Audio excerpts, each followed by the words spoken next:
Hello everyone, and thank you for joining us today. This is Satoru Iwata from Nintendo. In this installment of Nintendo Direct, which we are broadcasting simultaneously worldwide, we would like to deliver directly to you updates on games that will be launching this year. I know that many of you are looking forward to E3 in June. We are preparing a separate Nintendo Direct that is focused on future Wii U contents that will air around the time of E3. Together with the news that we will share with you today, these should help you to understand more about what is on the horizon for Nintendo. So let's begin. First, I have a game from Sega to announce. It's the latest in the Mario and Sonic series. The upcoming Olympic Winter Games will take place in a city called Sochi. Do you know where this is? According to the world map, it's around here in southern Russia. Sochi is known as a resort town facing the Black Sea. While Russia is often known as a place of extreme cold, Sochi is relatively warm. I thought it would be much colder until I looked into it. But that's enough geography for now. Let's have a look at the game. This is a Wii U game, and as you can see, the graphics are enhanced in comparison to earlier games in the series. The characters are detailed, and environment effects such as snow and ice are realistically presented. Additionally, the game uses the Wii Remote Plus controller, so it allows for very intuitive gameplay. In addition to returning events such as skiing and snowboarding, we have added figure skating pairs and an event that is new for the Sochi 2014 Olympic Winter Games, snowboarding slopestyle. Some of the events utilize the Wii U gamepad as well. For example, in curling, the player must draw lines directly on the ice rink displayed on the gamepad to share their strategy with the other players. In the biathlon event, which is a combination of cross-country skiing and rifle shooting, the player must switch between the Wii Remote Plus and gamepad depending on the situation. In addition to these official events of the Olympic Games, the game also offers what we are calling dream events as well, where stages are built in the world of Sonic and Mario, and you can do dynamic moves not possible in real life. We also have a mixed event which combines sports such as skiing, snowboarding, skating, and bobsleigh in one race. In this event, you can experience a race that is not possible in actual events at the Olympic Games. Please stay tuned for launch timing and more details on the game. I have some additional information on Sonic the Hedgehog that I would like to share with you. Today, I would like to announce that we have entered into a worldwide partnership with Sega on the Sonic the Hedgehog franchise. The next game in the series, Sonic Lost World, is a brand new action-adventure platforming game that will launch exclusively on Wii U and Nintendo 3DS. We'll have more details on this game prior to E3. While we have already shared 2 announcements from Sega today, there is one more we would like to cover before we move on to other topics. We will soon be releasing additional Sega Game Gear titles for the Nintendo 3DS Virtual Console service. All of the games you see here will be releasing soon. If you aren't familiar with the Sega Game Gear system or its software, we already have a few of its titles available for purchase in the Nintendo eShop for Nintendo 3DS and look forward to offering more soon. I'll be back shortly to share more information, but now here's more news from the Nintendo Treehouse. Thank you, Mr. Iwata. And hi everyone, I'm JC from the Nintendo Treehouse, and I'd like to share some news with you on products hitting North America soon. The first item I'd like to discuss has to do with The Legend of Zelda Oracle of Ages and The Legend of Zelda Oracle of Seasons, coming to the Nintendo 3DS Virtual Console service on May 30th. While these games can be played individually, when played together, these games offer an ultimate adventure not possible when the games are experienced on their own. The games feature a link system that unlocks access to additional content that you won't otherwise have access to, like a different final boss. In the eShop, these games will carry a price of $5.99 each. However, because we want as many players as possible to experience all of this great additional content, for the first 3 weeks following their launch, we'll be conducting a special promotion where you can get them for $4.99 each. This means you can get both games for less than $10, so we hope you check them out. Mario and Donkey Kong Minis on the Move launched earlier this month in the Nintendo eShop for Nintendo 3DS. We've already shown the variety and depth the game's puzzle modes and minigames offer, but we're confident the puzzles created by players and fans will keep you coming back to this game for a very long time. Here's how you'll be creating your puzzles. Creation is simple and intuitive. Drag and drop level elements from the tray on the right to the grid on the left. Sizes range from 3x3 to 7x7 grids, and any size in between, like 4x6. You can select from all the tiles in the game to create your own unique layouts. From spike pits, shy guys, or keys to unlock the goal, there's plenty to choose from. You can test out your level and tweak it until you're happy. This is just one example of what you could try to do. Once you're done, tap Share Online. Your level will be viewable by the public and available for anyone to download, play, and rate. There are 4 ways to find levels created by other players.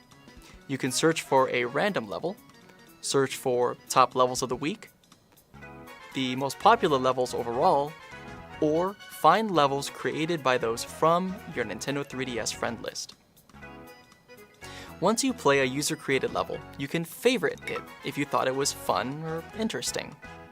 The more favorites a level gets, the more hearts it will earn. 3 is the maximum. So if you see a level with 3 hearts, you can be confident that many other players have tried and enjoyed it. User-created levels are a great way to extend the fun of Mario and Donkey Kong Minis on the Move, and as you've seen, it's easy just to jump right in and start creating. We're very excited to see what kinds of levels you can come up with. Speaking of Donkey Kong, as we revealed in the last Nintendo Direct, Donkey Kong Country Returns 3D for Nintendo 3DS features 8 new levels for you to unlock. You can unlock these levels in New Mode, where you'll be able to use new items to help you through the levels, and in Original Mode, where you can play them with the challenge of the original version of the game. Each of the 8 new levels in Cloud Gateway are based on one of the 8 worlds from the original game and contain challenges that you'll only see in this version. For example, Level 9-1 is based on World 1's jungle, Level 9-2 it's based on World 2's beach. These levels introduce new mechanics like platforms that force you to move at a faster pace, or large drops of tar falling from the ceiling, or even giant rotating stone gears that can alter the level itself. The game launches at retail and in the Nintendo eShop in just a few days on May 24th, and I hope that you're all excited to play it. Animal Crossing New Leaf will be in stores and in the Nintendo eShop in just a few short weeks. We've shared details on the game in previous Nintendo Direct videos, but there's so much to the game that we've created a video series that goes into detail on many aspects of the game. In these videos, the Nintendo Treehouse localization team gets together to reminisce about the series and this new game. Today, we've released an episode talking about the ways players can connect in Animal Crossing New Leaf. Let's take a look. If you and I want to play over Wi-Fi, we have to have our systems friend up. So it's not a software-based friend code system. It's the hardware. It's on the hardware side. So once we've established that, you and I can set up a time, and I can open my gate, and you can come play in my town. Probably, at least me personally, the one I'm most looking forward to is just going out to the island and engage in those tours. These videos will be available on our YouTube channel and in the Nintendo eShop on a regular basis leading up to the game's launch, so I hope you can check them out to learn more about this massive game. Also, if you check Street Pass Me Plaza, you may see a new Animal Crossing panel for Puzzle Swap. You may also want to check SwapNote for a special game-themed message. Now, we hope you're as excited for June 9th as we are. We're now a little more than a month away from Wario's next great business venture. This time, it's coming to Wii U in the form of Game & Wario.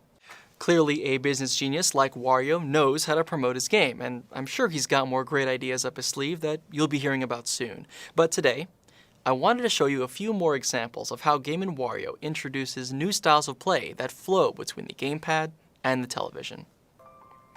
Island is a multiplayer game that can be played with 2 to 5 players, but only requires the gamepad. The concept is simple, but mastering it is where the challenge lies. You and your friends will take turns using the gamepad touchscreen as a slingshot to launch groups of little creatures called Francs onto islands in the sea to earn points. You can also try to launch your Francs in a way that knocks your friends' Francs off the island, so you can try to get the Francs in or get the Francs out. It's something that anyone can play and can quickly lead to round after round of good-natured competition as you try to out-Franc your friends. The Ninja Twins, Kat and Anna, are also back, this time with a whole new puzzle game called Patchwork. It's a true patchwork of puzzle pieces that will challenge you visually and test your pattern recognition skills, as you use the gamepad touchscreen to place overlapping large puzzle pieces in just the right way to fill in the entire puzzle. Use the gamepad touchscreen to complete the challenges the girls give out to create a variety of new figures.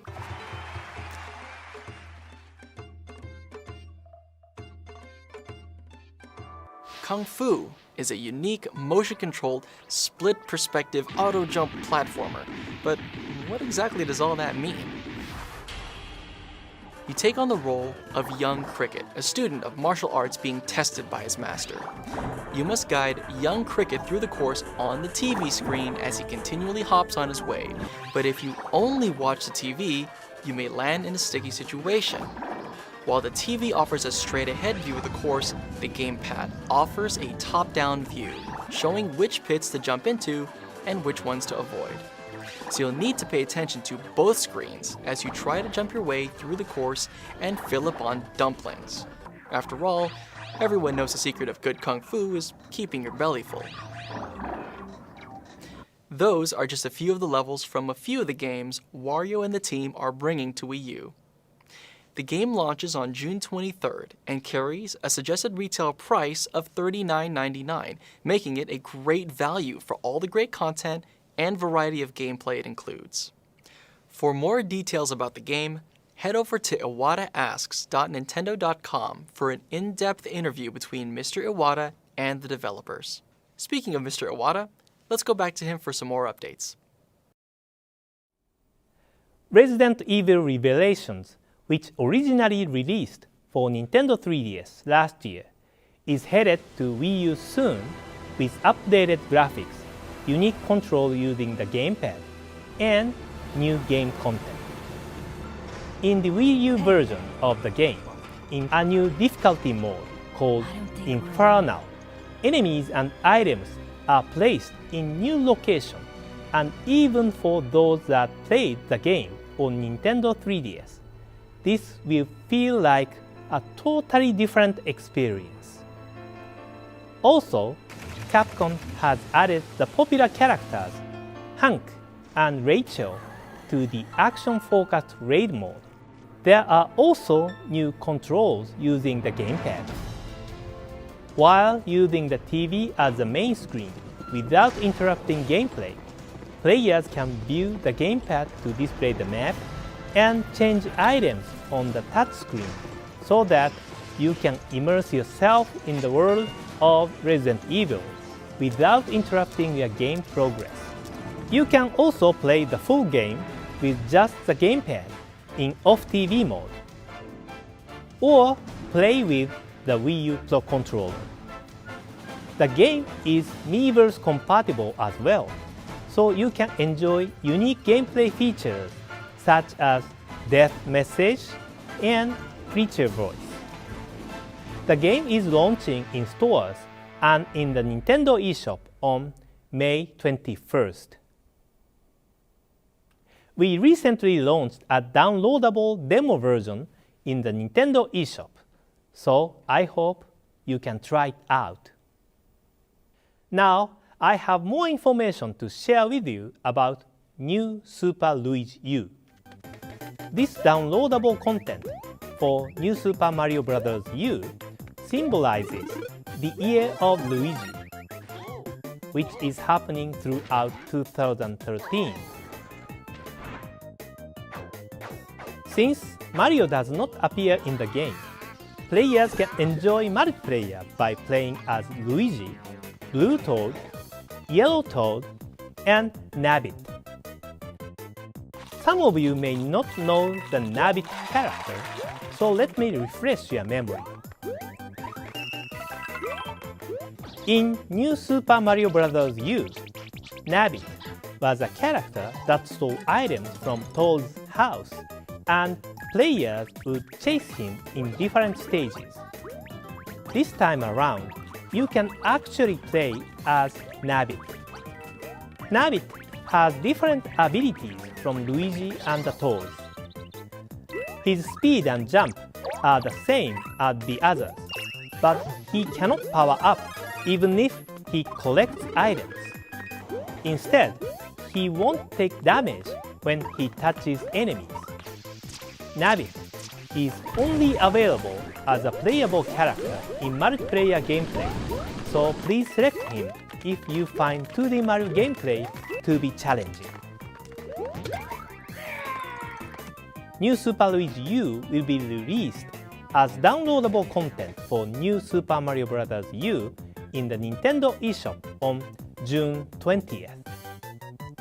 As we mentioned before, the game offers 82 updated courses, unique Luigi gameplay, and an additional playable character in Nabbit.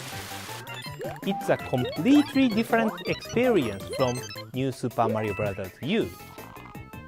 For this game, I understand that some of you may want to play New Super Luigi U even if you don't already own New Super Mario Bros. U. Since it is the Year of Luigi, we've decided to release a special standalone version of New Super Luigi U that does not require the New Super Mario Bros. U game.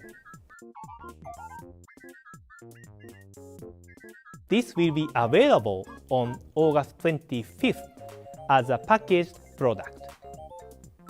You can either download New Super Luigi U as downloadable content for New Super Mario Bros. U from the Nintendo eShop, or purchase the packaged standalone version. Here is the price for each version.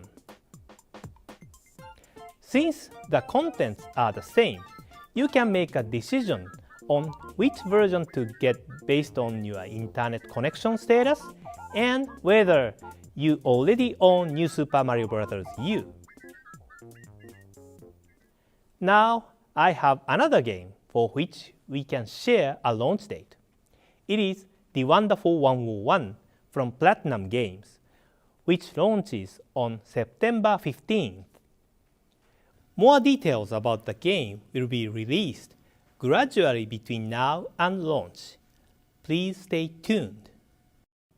I'm excited to see the finished product from Mr. Kamiya and Platinum Games. Next, I'd like to discuss more on Pikmin 3 for Wii U.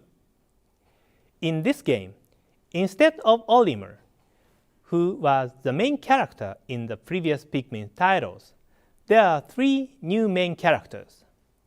Their names are Alf, Brittany, and the captain, Charlie. They are from planet Koppai, which is facing its doomsday due to a lack of food. They set out on their adventure in search of food that can be returned to Koppai. Due to an accident while traveling, they crash land and encounter mysterious creatures called Pikmin. With their help, the 3 travelers start exploring.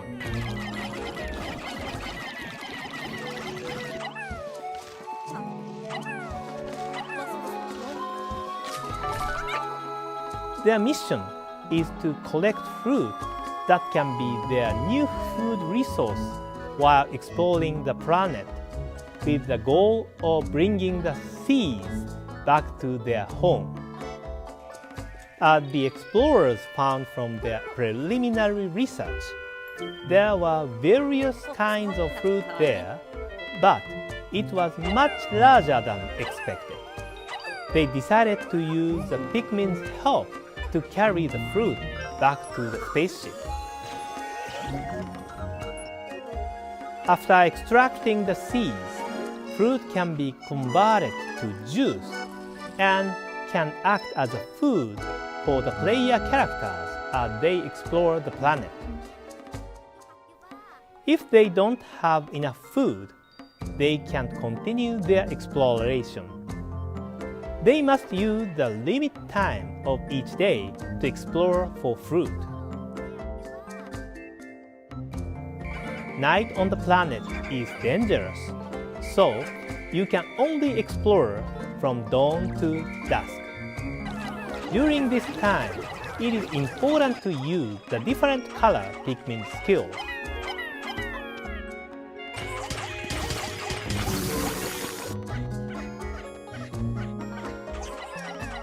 Players can divide activities among the different characters and explore separate areas with different groups of Pikmin in order to progress with their exploration.